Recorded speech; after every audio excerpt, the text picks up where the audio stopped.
Now I'd like to talk about Australian content regulation. Australian media and Australian entertainment really does punch above its weight globally.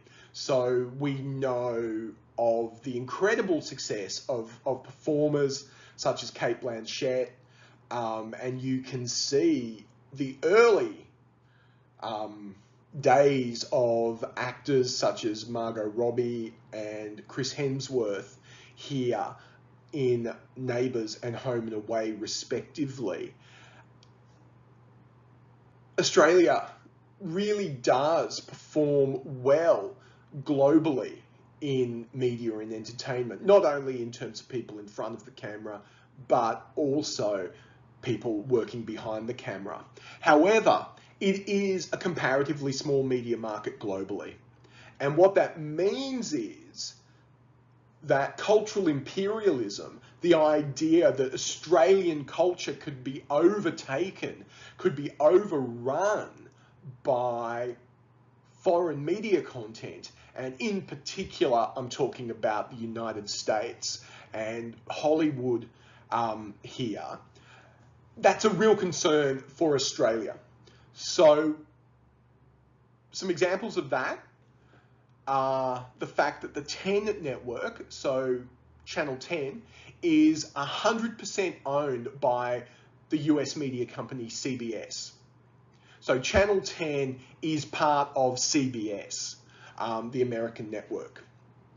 Also, in 1985, Rupert Murdoch became a US citizen in order to buy 20th Century Fox, the film company. Now, he sold some of those assets recently to Disney, but technically, 2/3 of Australia's daily newspapers are owned by a company with an American citizen as its head.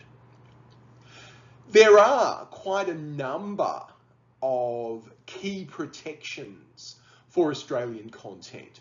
We have public service broadcasting, so the ABC, SBS, NITV, which have particular mandates for fostering Australian creative talent. There is also substantial government funding for producers of screen content in Australia. And there are some links to Screen Australia, the key organisation for handling that funding process, available as part of this module. There is also Australian content regulation. Now, the Australian content regulation laws are quite wide-ranging and quite specific. We're only going to look at a very small portion of it.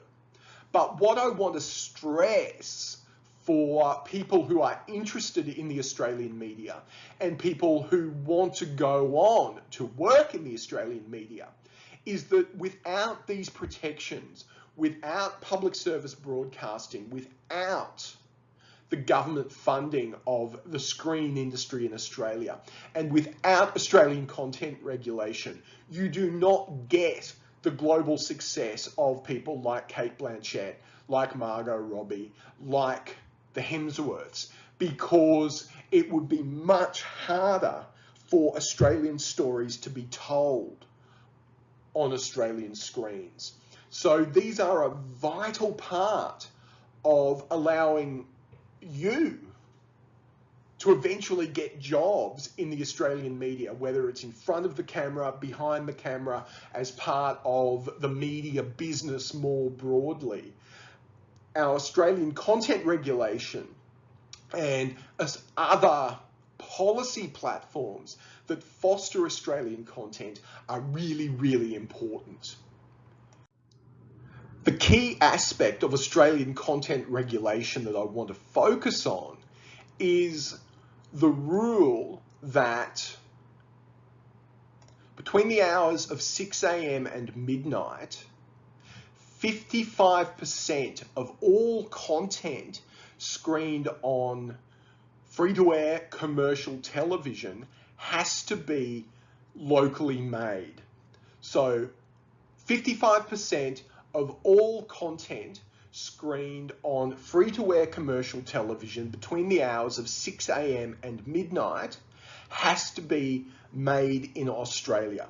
Now, the ABC and SBS and pay TV have similar types of laws or similar types of regulations. I'm not going to drown you in statistics, but the key one here is that 55%, more than half of what's screened on Australian free-to-air commercial networks between the hours of 6 a.m. and midnight has to be locally made.